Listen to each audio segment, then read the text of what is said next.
नाम बोली सकूं नहीं। जोहार साथियों, आज वर्तमान गुजरात और आने वाले भविष्य के लिए बिल प्रदेश जो नया राज्य की डिमांड चल रही है, इस धरती से आज भारत आदिवासी पार्टी का गुजरात आने वाले समय के अंदर पंचायती राज चुनाव, विधानसभा चुनाव के अंदर भारत आदिवासी पार्टी का जोरदार आगाज कार्यक्रम हुआ है। आज जालोर और दाहोद और सतरामपुर इलाके के अंदर हम सुबह से गुजरात राज्य के अंदर 2 से 3 कार्यक्रम छोटे मोटे करते हुए आज हम लोग दाहोद जिला मुख्यालय पर ये कार्यक्रम किया जा रहा है।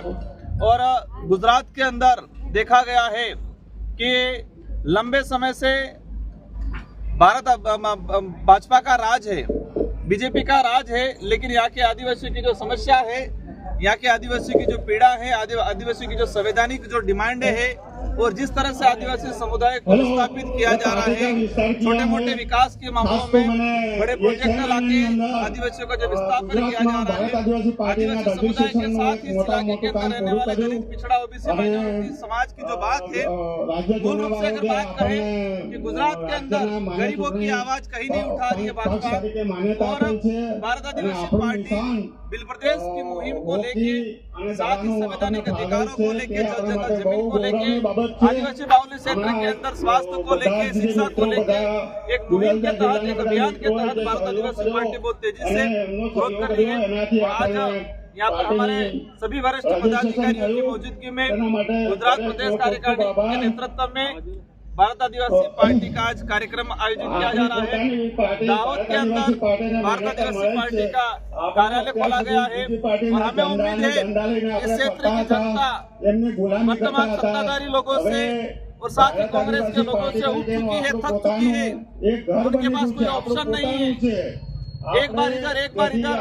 देखा गया है कि मोदी जी बड़े बड़े जुमले देकर गुजरात की जनता को झूठे सपने दिखाए, लेकिन आदिवासी बाहुल्य क्षेत्र की ऐतिहासिक पृष्ठभूमि की अगर बात करें, मानगढ़ के अंदर हजारों आदिवासी समुदाय जो शहीद हुआ था, उनको लेके आज तक गुजरात के पाठ्यक्रम में, स्कूल का जो पाठ्यक्रम है उसके अंदर आदिवासी महापुरुषों के इतिहास के बारे में, जीवनी के बारे में, इनके संघर्ष के बारे में नहीं पढ़ाया। मतलब कुल मिला के कहा जा रहा है कि आदिवासी समुदाय की संस्कृति, उनका इतिहास, उनके संवैधानिक अधिकारों को दबाने का काम किया जा रहा है।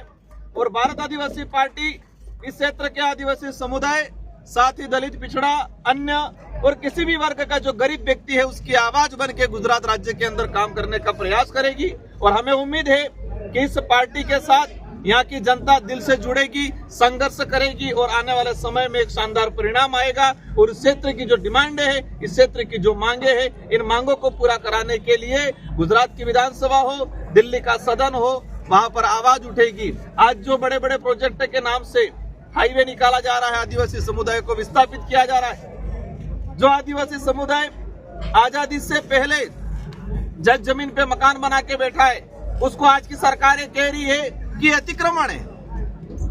जो समुदाय आजादी से पहले जिस जमीन पे बैठा हुआ है और आज प्रोजेक्ट निकाल रहे हैं, हम भी विकास के विरोधी नहीं है, लेकिन जो व्यक्ति जिस जमीन पे बैठा हुआ है उसको वाजिब मुआवजा मिलना चाहिए, जमीन के बदले जमीन मिलनी चाहिए, लेकिन वो नहीं हो रहा है। स्टेचू लगाया गया, हम भी चाहते विकास होना चाहिए, हम भी चाहते महापुरुषों की प्रतिमाएं लगनी चाहिए, लेकिन हजारों आदिवासियों को विस्थापित करके जो स्टेचू लगाया गया, अभी एयरपोर्ट का चल रहा है, हम भी चाहते हैं, लेकिन डीएलसी रेट, जो गवर्नमेंट रेट, जो जमीन ट्राइबल की लैंड को बिल्कुल नील कर रखा है। मुआवजा मिलता है 1 बीघा का 3-4 लाख, 2 लाख, 2.5 लाख। इस पैसे में वो आदिवासी समुदाय कहाँ लेगा? आज देखा गया है यहाँ पर लैंड लेने जाओगे 1 बीघा 2-3 लाख में नहीं मिलेगी, और गवर्नमेंट प्रोजेक्ट निकाल रही है और उसी आदिवासी समुदाय को 2 लाख 3 लाख रुपया मुआवजा दे रही है। जमीन के बदले जमीन दिया जाए।